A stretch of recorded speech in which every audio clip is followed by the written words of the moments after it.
Attention, vous n'entendrez ces documents sonores et les questions qu'une seule fois. Écoutez les 4 propositions. Choisissez celle qui correspond à l'image.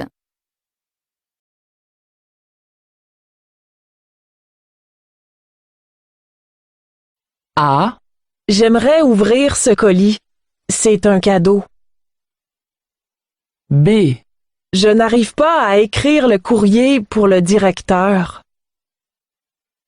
C. Je voudrais envoyer cette lettre, s'il vous plaît. D. Le facteur est passé. Tu vas chercher le courrier?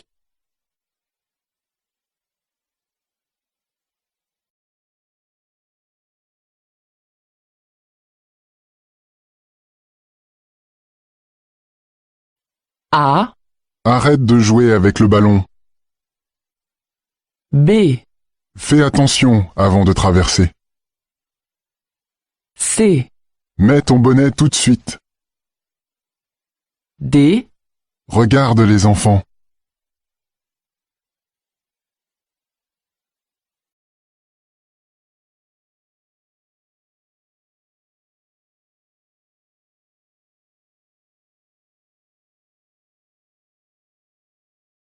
A. Bravo au cuisinier. C'est délicieux. B. Je voudrais une table près de la fenêtre. C. Un autre café, s'il vous plaît. D. Vous pouvez garder la monnaie.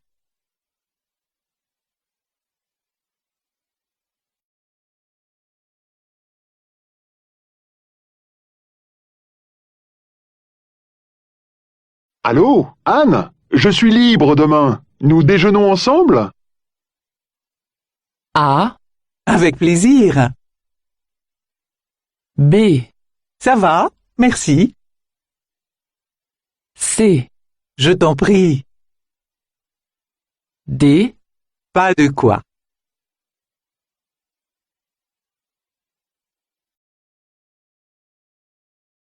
Avez-vous entendu quelque chose? A. Merci. Je ne veux rien. B. Non, c'est par là. C. Oui, je crois. D. Peut-être demain?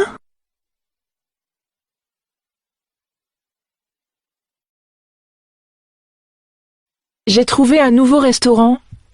On réserve une table pour 2 à midi? Tu es d'accord?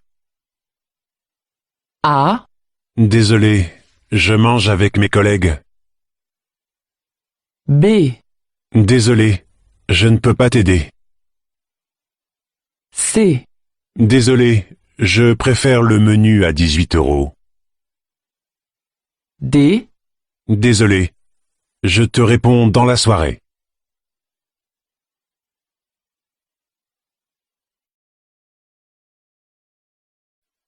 Salut Charlie, je prends l'avion jeudi à 4 heures du matin.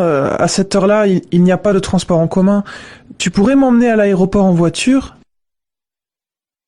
A. Avec plaisir, j'adore les voyages.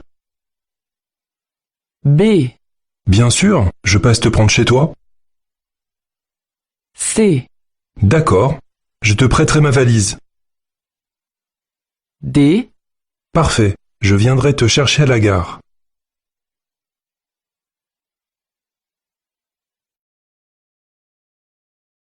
Dimanche, il fera beau. J'aimerais bien faire un peu de sport. Tu veux faire du vélo avec moi? A.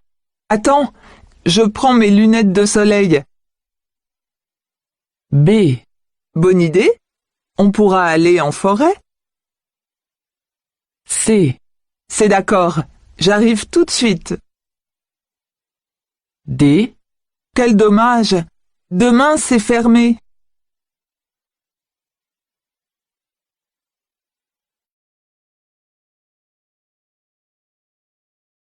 Salut Yann, je fais une fête samedi, tu viens?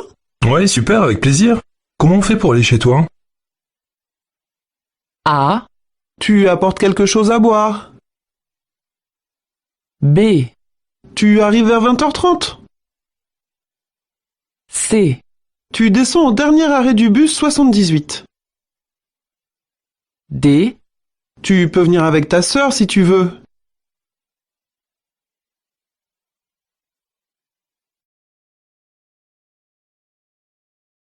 À 20h50, sur notre chaîne, participez à notre émission. Composez le 01 40 00 01 01 pour choisir la meilleure chanson francophone de l'année. Que doit-on faire pour participer?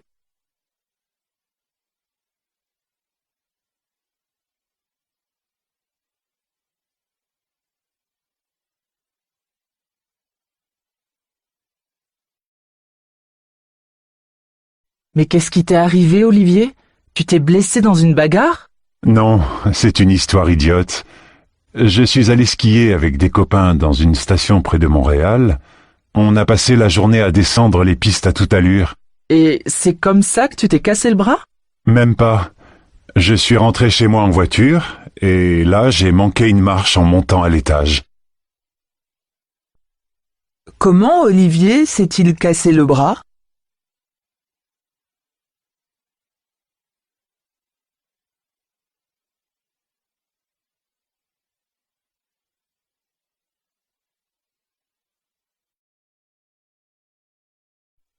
Bonjour monsieur, je suis étudiante, je cherche un logement.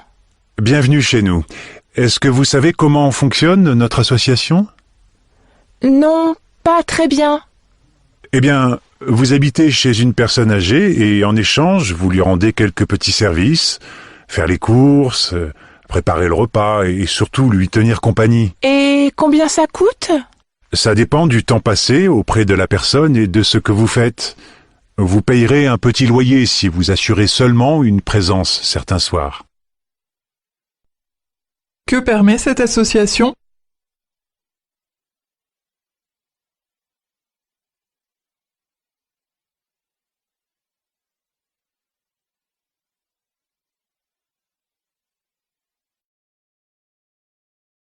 Alors, tu as aimé?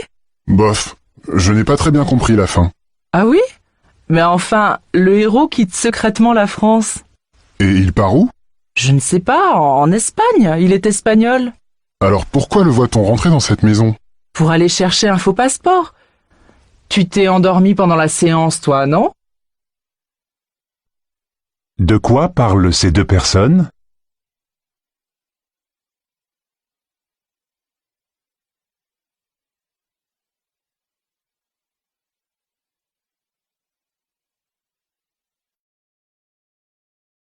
C'était de la gastronomie à l'occasion d'évoquer un plaisir que l'on peut partager très tôt en famille, le plaisir de cuisiner à quatre mains, parents et enfants réunis autour d'une même recette. Cuisiner avec son enfant, c'est une activité à la fois ludique, créative, enrichissante pour un enfant puisqu'elle fait appel à tous ses sens et c'est bien entendu un bon moment à passer ensemble. Selon cette personne, que permet la fête de la gastronomie?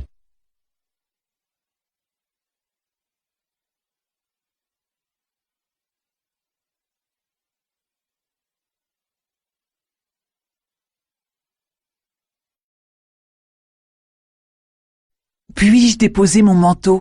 Certainement, madame, c'est à votre gauche. Cette année, c'est gratuit pour les abonnés au théâtre. Oh, voilà une bonne nouvelle pour débuter la saison. Je vous souhaite une agréable soirée. Que souhaite faire la femme?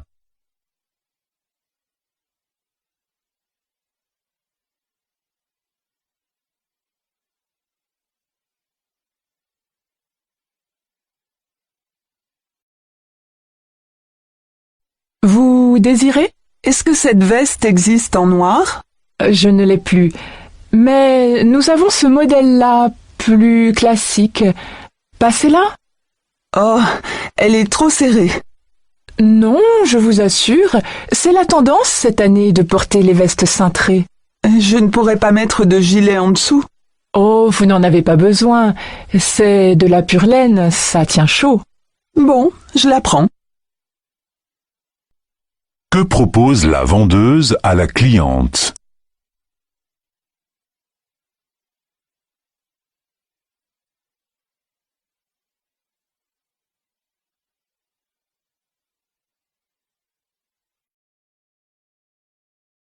Vous, en professionnel, qu'est-ce que vous me conseillez pour l'entrée? Pour l'entrée, Madame Martin, quelque chose de doux, de fleuri, dans les roses peut-être. Ah, ça c'est une bonne idée. Et pour la pièce principale? Là, au contraire, il faut de la lumière. Je pense que du jaune ou du saumon irait bien. À qui Madame Martin demande-t-elle des conseils?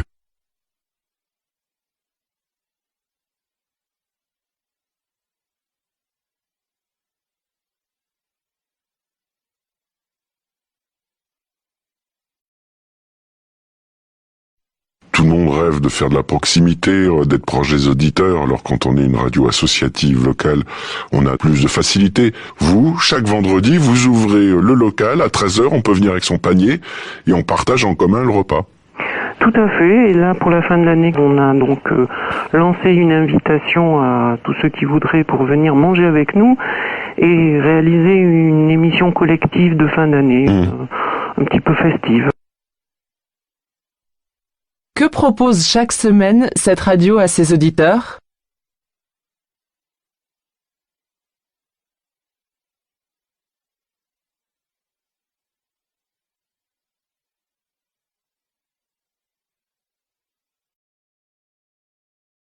Et maintenant, les annonces de Radio Saintonge. Vous faites du sport dans un club et avez toujours rêvé de faire de votre passion votre métier? Les magasins Sportez-vous bien recherchent des vendeurs qui soient en même temps des sportifs pour l'ouverture de leur nouvelle boutique à Sainton-les-Tonges. Si vous êtes intéressé, veuillez déposer votre CV et votre lettre de motivation dans la boutique la plus proche de chez vous ou en ligne sur notre site internet. Quelle est la condition pour répondre à cette annonce?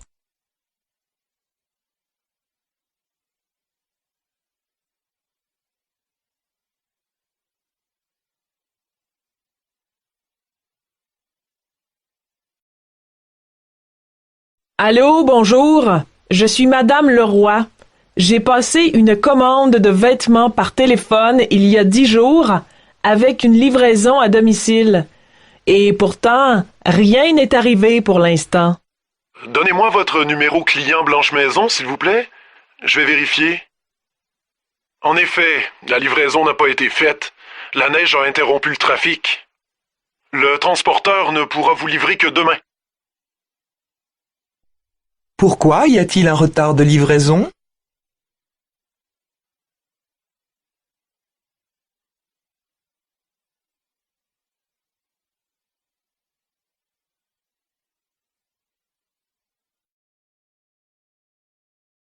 Régis Oliveres, bonjour. Bonjour Philippe. Régis, vous lancez une aventure, enfin vous lycéens, dans une aventure assez incroyable qui est de participer à la réalisation d'un film.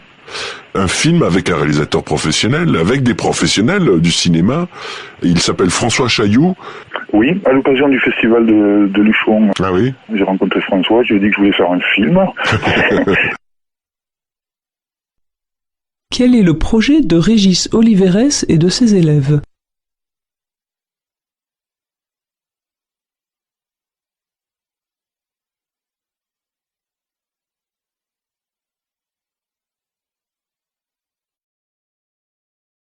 Quand j'étais adolescent, j'avais écrit un long poème à Georges Brassens. J'avais fini de le recopier. Enfin, c'était une espèce de chanson que j'avais fini de recopier dans le bistrot en face de l'impasse Florimond, où il habitait. Et j'étais allé lui porter. Sauf qu'il n'habitait plus là depuis des années et que j'étais assez rassuré qu'il n'habite plus là parce que je ne sais pas ce que je lui aurais raconté. Mais je l'avais écrite. Et je me dis que si un jour j'avais reçu un petit mot de Brassens me disant « J'ai lu vos chansons et j'aimerais bien vous en parler », ça m'aurait intéressé.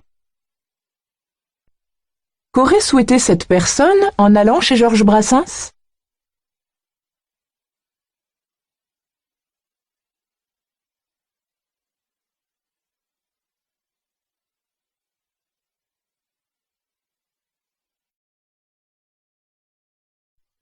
La question du jour, Valérie Cantier, pourquoi l'établissement français du sang en appelle-t-il aux étudiants?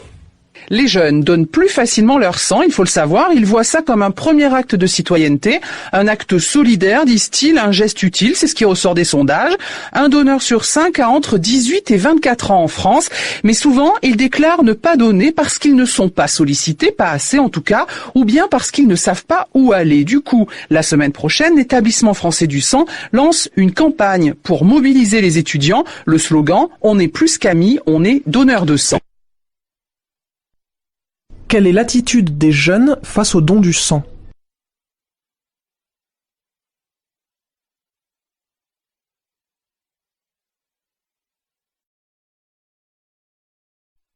Charlotte, tu as trouvé une place pour te garer? Oui, mais j'ai mis au moins un quart d'heure entre les emplacements réservés et les arrêts minutes. Et tu t'es garé où? Rue Colbert, après l'intersection avec la rue en sens interdit. Tu as pensé à prendre un ticket de stationnement? Non, c'est gratuit dans ce quartier. Plus maintenant, la réglementation vient de changer. Bon, j'y retourne avant le passage des policiers municipaux. Quel est le problème soulevé?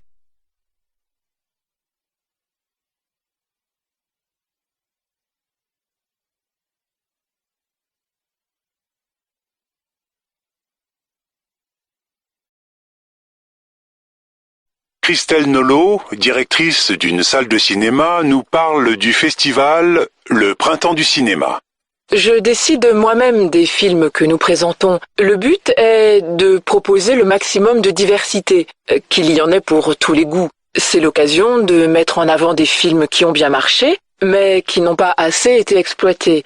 Pour les amateurs de cinéma d'auteur, il y a aussi une sélection de 15 films art et essai déjà récompensés. Qu'est-ce qui est important pour Christelle Nolot?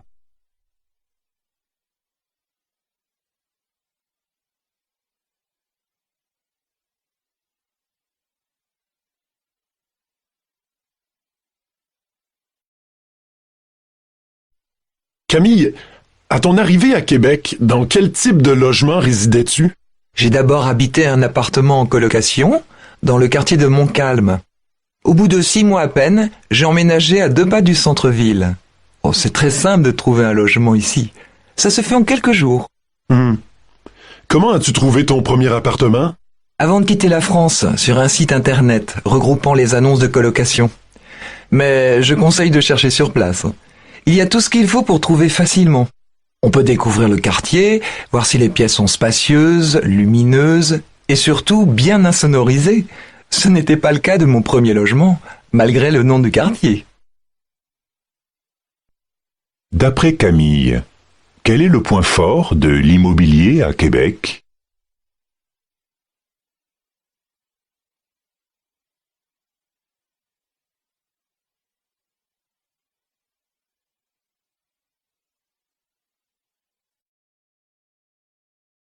Dans toutes les écoles primaires de France, 815 900 élèves du cours élémentaire vont passer des évaluations nationales en français et mathématiques. Alors, ces évaluations nationales sont-elles utiles? L'évaluation est un acte quotidien pour tous les enseignants. Là, c'est une évaluation institutionnelle que propose le ministère de l'Éducation nationale. Ça a déjà été effectué au mois de janvier pour les élèves du cours moyen et, à l'époque, on l'avait d'ailleurs fortement critiqué puisque c'était une évaluation qui intervenait au mois de janvier, alors qu'une grande partie des programmes n'avaient pas été effectués.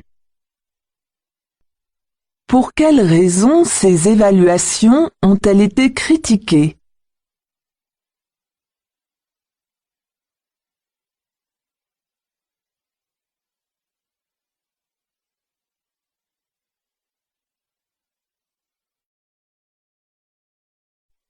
S'il est normal que des espèces apparaissent et disparaissent au gré de l'évolution, il est par contre inédit qu'une seule espèce, la nôtre, mette en danger l'existence de l'ensemble du vivant. Les spécialistes sont en effet unanimes pour dire que la biodiversité est aujourd'hui menacée par les activités humaines. Une récente étude britannique estime ainsi qu'une plante sur 5 dans le monde est menacée. L'ONU affirme de son côté que le rythme annuel des disparitions d'espèces est désormais 100 fois plus élevé que ce qu'il devrait être naturellement. Il y a donc urgence à réagir pour préserver la vie sur Terre et préserver l'existence de notre propre espèce. Quel est le sujet de cette émission ?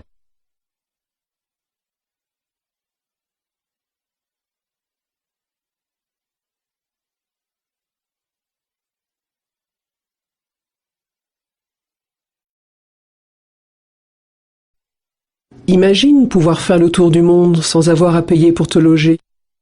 Imagine partager des cultures différentes avec des guides personnalisés, totalement gratuits. Arrête d'imaginer, ça existe.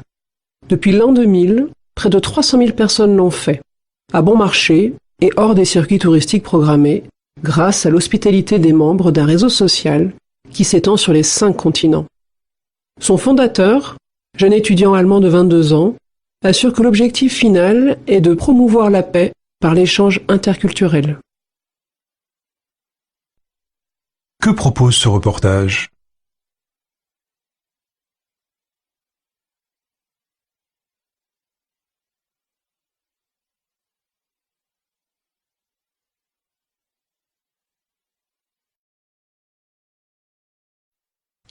L'effet sur l'apprentissage est faible, mais les notes ont d'autres fonctions.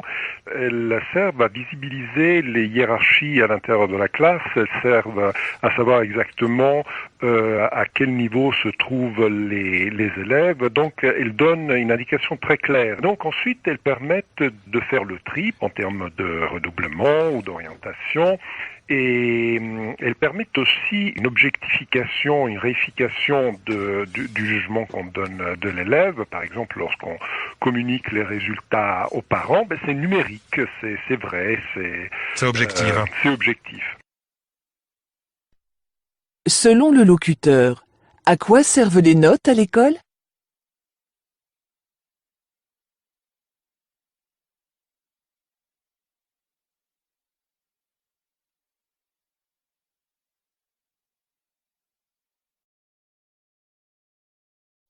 Bonjour. Alors, voilà ma question. Je voudrais savoir comment fonctionne le système des pourboires au Québec, car cela varie beaucoup d'un pays à l'autre. Est-ce obligatoire ou non ? Eh bien, c'est une chose courante chez nous de laisser une somme d'argent à quelqu'un pour le remercier de ses bons services, car le service n'est pas inclus dans le salaire du personnel. Et comment calcule-t-on la somme d'argent qu'on doit laisser ? En général, on doit laisser entre 15 et 20% de la somme indiquée sur la facture. C'est une vraie gymnastique alors au moment de payer. Non, pas vraiment. Nous autres, Québécois, on est habitués à ce système. Ça se fait presque automatiquement. De quoi dépend le montant du pourboire au Québec ?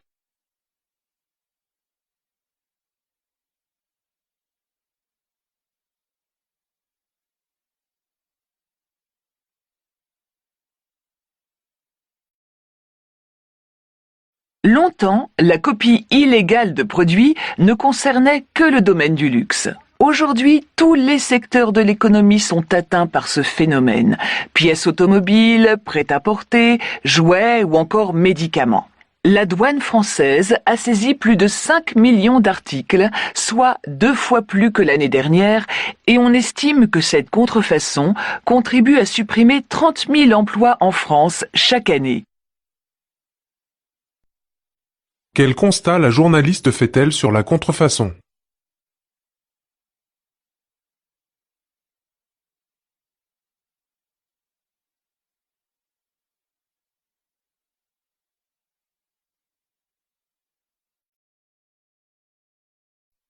Le monde bouge partout trop lentement, certes, mais enfin il bouge, même quand on parle de sport féminin. Non que nous ne célébrions depuis longtemps nos championnes, une médaille d'or au JO n'a pas de sexe, c'est une médaille d'or pour la France, un point c'est tout. Mais dès qu'il s'agit de s'intéresser à l'actualité des équipes féminines de sport collectif et de retransmettre leur compétition, là, les médias ont souvent tendance à détourner caméras et micros. Et quand on scrute d'un peu près les instances dirigeantes des clubs et des fédérations, là encore, beaucoup de testostérone et encore bien peu de parité. Que dénonce cette journaliste ?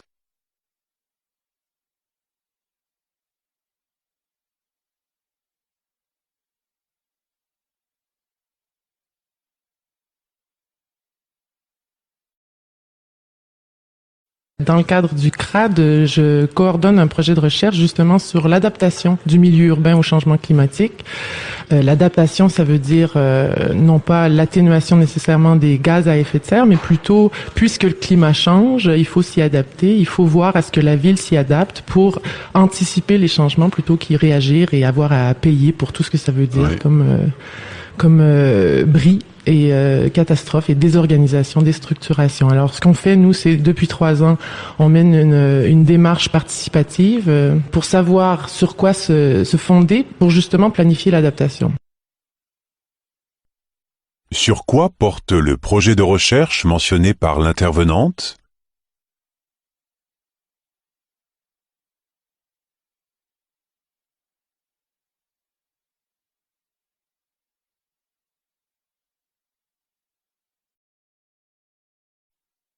On l'a dit, la culture générale a tous sortes de défauts, mais en plus, elle a le défaut d'ignorer les sciences. Ça, c'est assez facile à faire comme constat. Oui, assez facile à faire comme constat, mais ce qui est déplorable, c'est que c'est pas incorporé, cette idée-là, il me semble.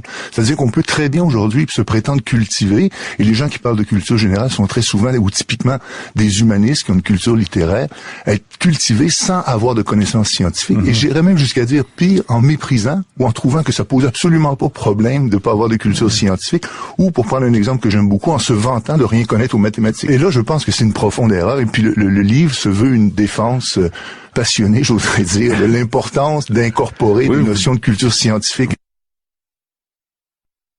Pour l'auteur, de quoi les gens cultivés doivent-ils se rendre compte ?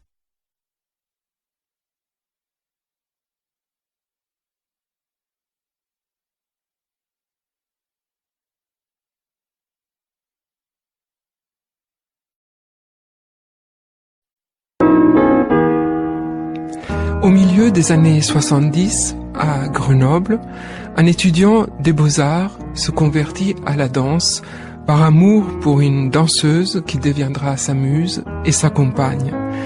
Après avoir suivi pendant 2 ans les cours de Merce Cunningham à New York, il crée, en 1979, le groupe Émile Dubois. Groupe, tribu, horde en désordre qui investit des lieux de la ville où on ne s'attendait pas à voir de la danse. Piscines vides, carrefours, parcs, gymnases. Les lieux ne sont pas attendus et cette danse-là encore moins. Quelle est la particularité du groupe Émile Dubois ?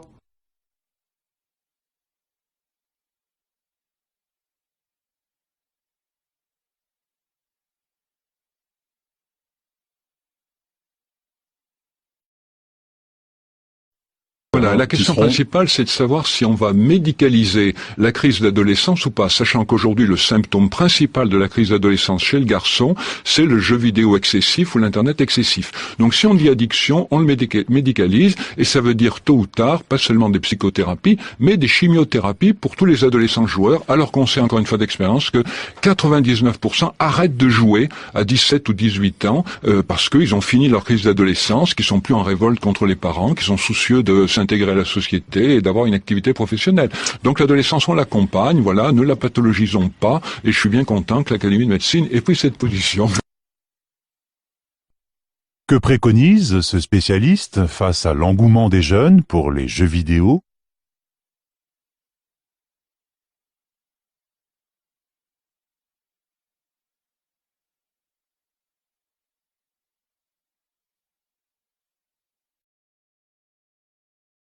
Ouvrir une chambre d'hôte, c'est d'abord opter pour un mode de vie bien particulier où vous partagez la vie de votre quotidien avec des gens de passage, soit toute l'année, ou une partie de l'année. Et c'est une formule conviviale qui a du succès puisqu'on en compte plus de 110 000 en France. Est-ce qu'il y a moins de contraintes pour les gîtes ruraux ? Oui, tout à fait. Si vous êtes moins disponible, le gîte rural, pour cela, il vous suffit d'être là à l'arrivée, au départ des vacanciers. Et en fait, il suppose au contraire un logement qui est vraiment indépendamment du vôtre, qui est généralement situé à proximité de celui du propriétaire, mais où le vacancier va séjourner en toute autonomie pendant la semaine ou pour le week-end. Que peut offrir un propriétaire de gîte rural ?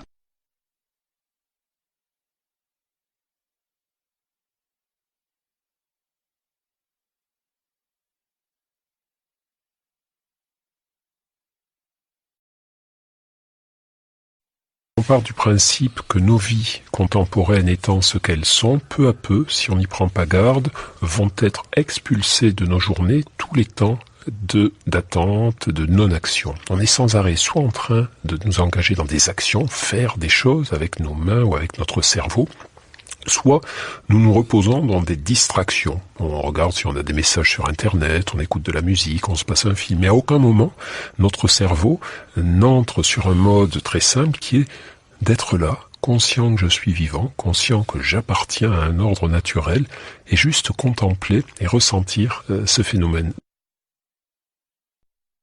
Selon l'intervenant, qu'est-ce qui caractérise nos vies contemporaines ?